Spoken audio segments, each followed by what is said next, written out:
Hey there, I'm Joey from EDH Rec. Let's talk about the Commander Precons of 2024. Each Premier Magic the Gathering set now comes with a group of Commander pre-constructed decks. Sometimes we've seen that a set will just get like 2 precons associated with it, but very often we'll get to see a full set of 4 decks that you can grab and then play against other people right out of the box, and of course that you can play as a pod together. The designers of precons work really hard to try and balance those decks in what they call the biodome, so that if you keep those 4 decks exactly as they are and play them routinely against each other, they'll create fun and engaging gameplay, rather than one deck feeling super OP and another deck feeling kind of underpowered. For Universes Beyond sets like Fallout, Warhammer, Lord of the Rings, there are lots of players who like to keep those precons exactly as they are, maintaining the flavor of only using cards from that world, in which case it's especially important for those 4 decks to feel really well balanced against each other. This is something I've discussed in a previous video with Daniel Holt, a senior game designer at Wizards of the Coast who designs and playtests precons. You can find that video linked below if you'd like to see that interview, and if you'd also like to see me give the oldest Commander precons a modern makeover. However, while balancing those decks against each other is the goal, over the years, we've certainly seen that some precon biodomes are perhaps not entirely as balanced as we all would like.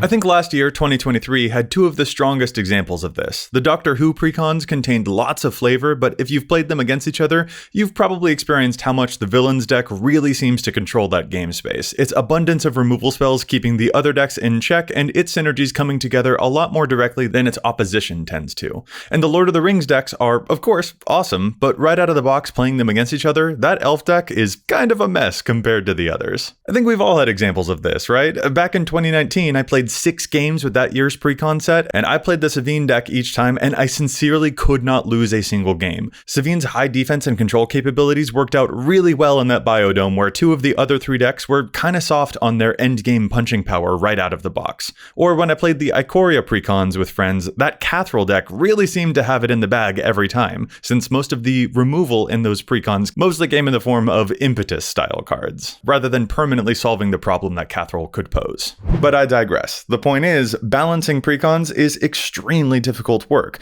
that must also be counterweighted against the jobs of creating compelling new legends and neat new cards in the 99 that show off the set mechanics that those precons are designed to showcase from the main set that they're associated with, while also including meaningful reprints that hopefully do not completely disrupt the balance of those precons' gameplay against each other.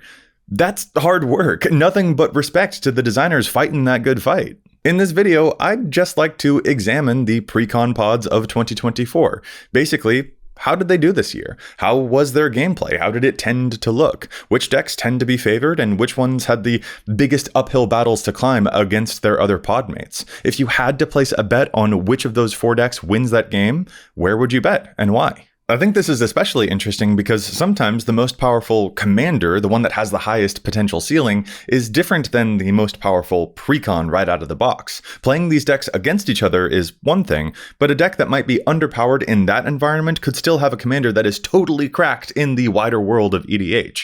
If there's a moral to this video, it's that context is everything when it comes to commander. And also, real quick, very, very obviously, my evaluation here is not a categorical statement that these games will always go this way. I'm observing what I think tend to be the patterns of gameplay of these precon biodomes, but every individual game is bound to have very various results. Even if one deck is a little more busted or another deck is a little more underpowered than some of its other opposition there, sometimes just luck of the draw or player skill or straight up table dynamics can radically change how things play out. So, with all that intro finally out of the way, let's get into it. I'd actually like to start with the most recent precons first, the Duskmourn decks of Winter, Valgavoth, Zamon, and Aminatou. Golgari resurrecting multiple card types, Rakdos Punisher, Simic Manifest Dread and flipping free things, and Esper Enchantment Miracles. I'll come right out with it. I think this precon pod is Valgavoth's game to lose. This Rakdos Punisher deck is very cool and very strong. I've played it right out of the box against super tuned decks and just utterly demolished the table with it. It is given a run for its money by the Zamon and Winter decks, which both specialize in cheating huge stuff into play for very, very little mana,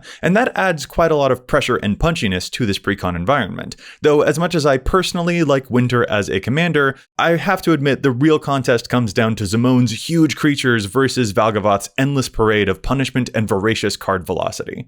Unfortunately, I think the Aminatou deck is the hardest one to win with in this pod. Her precon contains very few creatures, and by the time that she's finally able to set up a good top deck to get a great enchantment into play, Zimone and Winter usually have already cheated huge things into play, and Valgavoth's Punisher effects are already speeding up the game clock. Though Aminatou could probably win a longer game if given enough time, the other three decks here are the kind that just don't usually create a longer game environment. So Aminatou I think is the biggest uphill battle, and I personally give the edge in this precon pod to Valgavoth, with Zimone as a runner-up.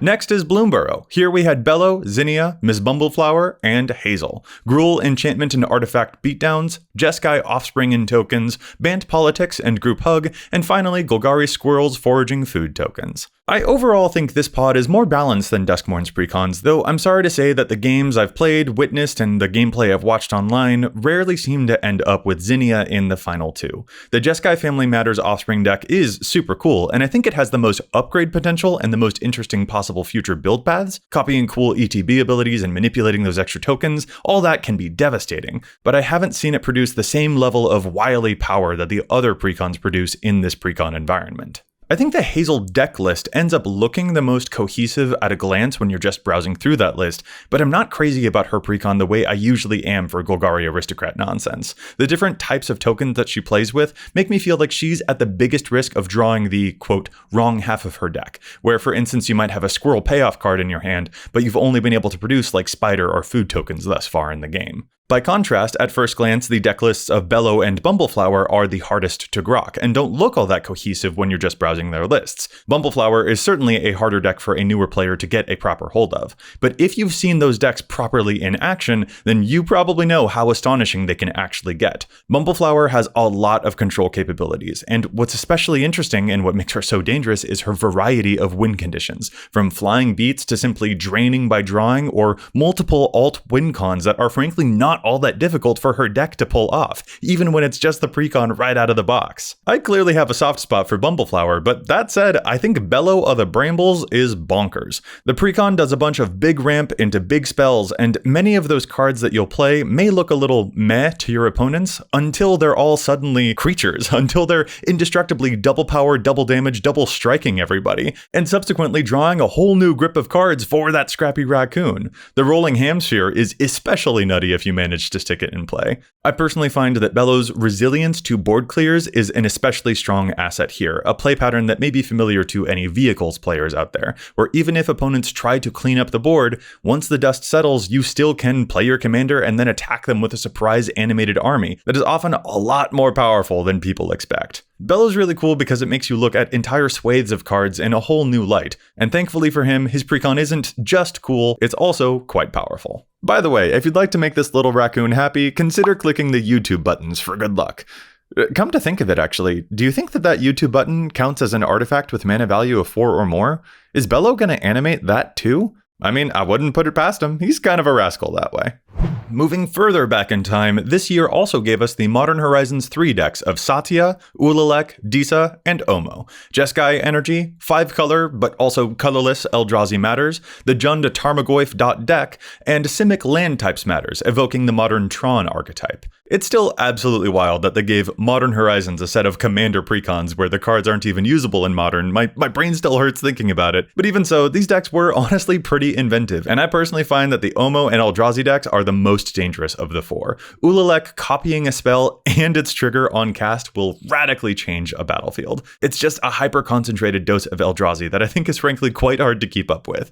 But if the Omo Tricky Terrain deck can persevere, dang does it have a good endgame. The mana production with Tron and Locust Lands is just unreal. I've pumped more than 20 mana into cards like Aggressive Biomancy on like turn 5 or 6, and I've milled someone out with the card Drown in Dreams using just this Omo precon. And that's to say nothing of the fact that this deck makes Merit Lages, or that it has March of Velasvel turning 7 of your lands into 10/10s out of nowhere. At its worst, this deck is still just doing generic landfall win cons, which are of course super powerful. This is not what I would call a new player friendly deck. There is so much going on that you have to track with it. But yeah, if you don't put enough pressure on the Omo precon in this precon biodome, I think it has the biggest chance of spiraling out of control. I wish I could say the same for the Energy and Tarmogoyf precons, but unfortunately, I think they're just a smidge more scattered. Jundot deck is hilarious, obviously, and for every zany thing I just described about Omo, Disa has just as many fun goify things that she can try out, and her deck also benefits from a general lack of grave hate that exists in this precon environment. Anecdotally, I also personally just enjoy her play patterns more than piloting, for instance, the Eldrazi deck. But the actual number of goif things that she can do right out of the box is kinda limited, and I just think this deck benefits the most from future upgrades. And then the Satya deck is sometimes just messy, and I feel like it just stumbles over itself. For instance, cards that produce energy whenever they attack, but Satya doesn't make a copy of them until you've already declared attackers, so you miss out on triggers like that. Or the awkwardness of copying vehicles in the deck, which isn't just an issue for Satya directly, but also for other cards in the deck like Legion's Loyalty. I feel like the other precons here just don't contain odd non-bows like that. The deck definitely feels like it always has something that it can do, but to me the Satya deck feels like it's probably the hardest to win with right out of the box, with solid arguments for Disa to be in that spot instead, while the Omo deck I think takes the top spot of the four. Omo, along with Bello and Valgavoth, are three of, I think, the best precons that they printed this year. Next, Outlaws of Thunder Junction. Yuma, Gonti, Olivia, and Stella Lee. Naya Deserts, Sultai Stealing, Mardu Outlaws, and Izzet Spellslinger. Let's cut right to the chase. The Stella Lee precon is insane. The Spellslinger deck here falls into a familiar spot for many players out there, where it will either do not a whole lot, or it will do all the things that game, and there's rarely an in-between. And to me, I routinely see Stella Lee doing all the things. This precon does storm stuff, from Veyron to Stormkiln Artist to new payoffs that are printed in this deck for the first time. I personally find this precon environment the most unbalanced of the year, with the scales largely tipped in Stella Lee's favor. Part of the reason for that is because of the difficulty that Olivia and Gonti have in making their strategies fully come together. Olivia is trying to wrangle a bunch of outlaws to work in tandem, but many warlocks and mercenaries and rogues and such just feel like they're all pointing in different directions strategy-wise. Meanwhile, the Sultai Stealing deck is a great concept, but I absolutely think this deck struggles the most in this precon environment. You first have to get your own strategy off the ground so that you can take and then cast cards from other people's decks to then try and get their strategies to work for you too. And unfortunately, in this precon environment, Gonti is stealing one-off pieces from a Spellslinger deck, an Outlaw deck, and a Lands deck, and individual pieces from those strategies just do not really mesh all that well together. If there's any deck in this precon pod that can give Stella Lee a run for her money, it's Yuma. Landfall cards are strong, and Yuma is good at landfall. It's not the most novel thing in the world, but the desert synergies can end up being pretty cool. I think the main tension of this precon environment mostly comes down to these two. And you know what? It's possible that the bounty system that this precon set came with changes that equation a bit more. But I still just find Stella Lee's popping off moments to be brutally good, and I think she has the utility you need to come out ahead the most often against her three foes here. Fallout, you're up next. Caesar or Kaisar, the Wise Mothman, Dr. Madison Lee, and Dogmeat, each representing Mardu the Tokening, Sultai Rad and +1 counters, the first Jeskai energy deck of the year, and some Naya Good Boy equip enchantments. Fallout is not necessarily my jam, but in my opinion, this was probably the most balanced precon biodome of the entire year. I think you could keep playing these decks over and over and over again right out of the box against each other, and you would end up experiencing the most varied results compared to the other precon environments of 2024. Mind you, I don't think that makes them the best set of precons of the year. I think the group of them is a little slower on average than most of the other precon pods we've already discussed, and I think they also suffer a little from a problem that many universes beyond precons face, where they include a lot of tangential legends to highlight characters from that IP, and those individual cards are very flavorful to that character, but they don't necessarily fit 100% into the deck's primary strategy. This was a much more pronounced issue in the Doctor Who set of precons, and it's certainly dialed back here in Fallout, but it still comes up a little bit. So I don't think these are the best precon set, I just think that it's much harder to predict a typical winner here than the other pods of this year, which overall is a pretty good thing, because much like the Warhammer precons, these Fallout decks are probably the most likely to stay in their original unaltered form for players to play these decks against each other, keeping the decks thematically Fallout and evoking that cool Fallout feeling for players who like this IP. That said, if I were going to place a bet on one of these decks, I would place it on the Wise Mothman. It's easy to interpret this as just a mill deck, but it's not. The rad counters can help with your own yard a little if you need it, but they are really a source of burn and pump for your main mission, because Mothman's +1 counter buffs can get really nutty, especially when you pair them up with any of the counter amplifying cards that exist in this precon. My runner-up pick would be Dogmeat, which isn't necessarily a Voltron deck, but which can certainly pull together some very lethal commander damage if it finds the right stuff. That's mainly the issue this deck faces though, the inconsistency. It's easy to whiff here, which can also sometimes be true of those rad counters from the other deck, and Dogmeat's equipment and aura options are also sometimes hit and miss, where you wish you had more protection or evasion effects to suit up onto your stuff. I still really like what things are on offer, but I totally get why it's frustrating that you might sometimes run into redundant artifacts and enchantments in this deck. By contrast, the Mardu deck here I think does have more consistency, and I also think its commander options are better overall, which is likely why those commanders are much more popular than the stuff from the Naya deck too. There's almost always something to do with all these Mardu tokens, which means you are rarely whiffing the way that one of the other decks might. What I struggle with right out of the box is just this deck's endgame oomph. Most of the Mardu deck can accomplish things like small buffs here and there, a lot of little pings, plenty of nickel and diming over the course of the game. Something like the Dogmeat deck can be swingier, it is less consistent, and that is indeed a weakness. But as much as consistency can be a strength, I feel like nickel and diming in this precon pod usually felt like softening other players up for a final blow, rather than it definitively having the oomph to cross the finish line each time. So I guess I just end up favoring that swinginess a little bit more. Although it's possible that I'm just remembering the highs and forgetting the lows, and there's a lot to be said for a deck that is better at avoiding those lows. Still though, I slightly favor the Scrappy Survivors compared to all those Mardu tokens, and even ignoring all of that, my number one pick still ends up going to Mothman, who I think contains both swinginess and a good amount of consistency. Also, I, like many, believe that the Science Precon has more impact in this biodome if you swap Liberty Prime as your commander instead of Dr. Madison Lee. It does change your relationship to this deck a little, but its firepower just feels more appropriate here, and it seems like the deck will end up doing less dirtling and having more chances to actually pop off properly. It is the one that I favor the least of the four, but I think Liberty Prime adds an element that will keep your opponents a bit more on their toes compared to Dr. Madison Lee. This has been a whole lot of waffling about who's in second or third place and stuff like that, but to reiterate, I do think that these four decks against each other is the hardest of the year to categorically say that there's one favored player or one most likely outcome. I think as a precon biodome, each of these decks has a smidge more time for each of them to show off some of their bigger moves in games against each other, and even though I'm not a Fallout guy, I really enjoy the game environment they produce together. And finally, the first set of precons of the year, Murders at Carmar Manor, with Nelly Borka, Kaust, Morska, and Mirko giving us Boros, Goad, and Suspect, Naya, Face-Down Creatures, Bant Clues, and Demir, Surveil, and Reanimation.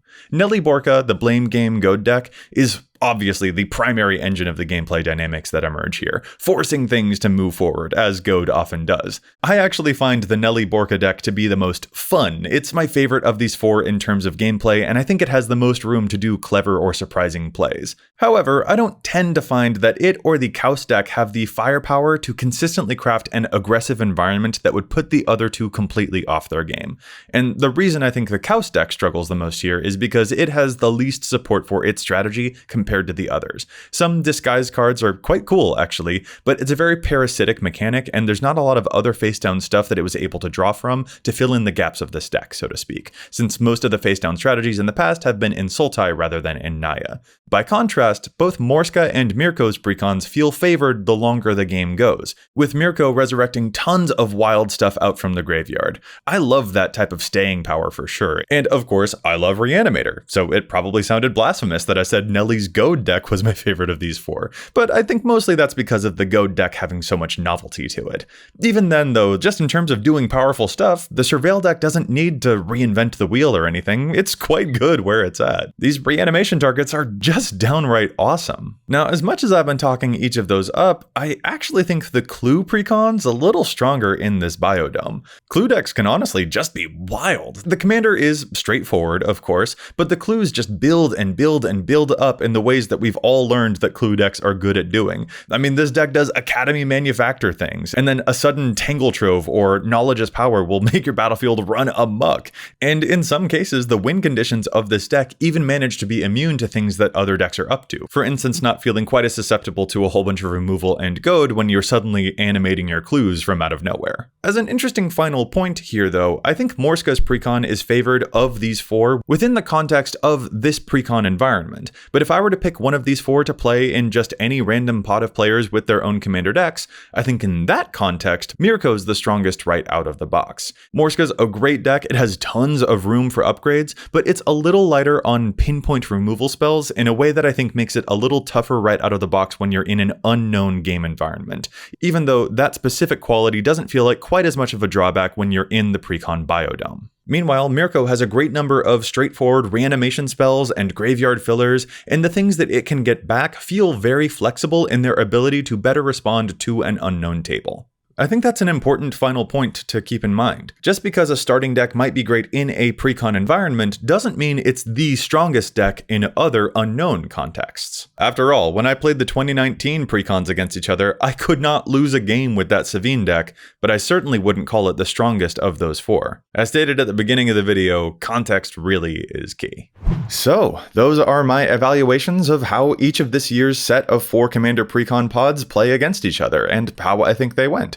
There are some real dazzling standouts amongst this group, and for me personally, I think only the Thunder Junction Precon biodome felt like it was particularly unbalanced. As mentioned before, balancing precons is hard. Thunder Junction was a rough spot in my eyes, but I also think it was alone in that spot. The other offerings from this year may have had some occasional edges where it felt like one deck was more favored than another, but that was just by degrees, not by miles. None of them ever felt like the game was decided before it even began. And crucially, Commander is a game where we as players are also partly engaged in the act of balancing out the power at a table. Even knowing that one deck might be stronger than its opposition immediately introduces a dynamic that can apply more pressure to that player's deck in a way that can counterbalance that power advantage. An archenemy is hard-pressed to fend off all 3 other players, after all. So again, don't take this all as gospel or anything, but I hope it has inspired someone out there to observe the patterns or trends that occur within their own games and to consider the context for why those things might be the case,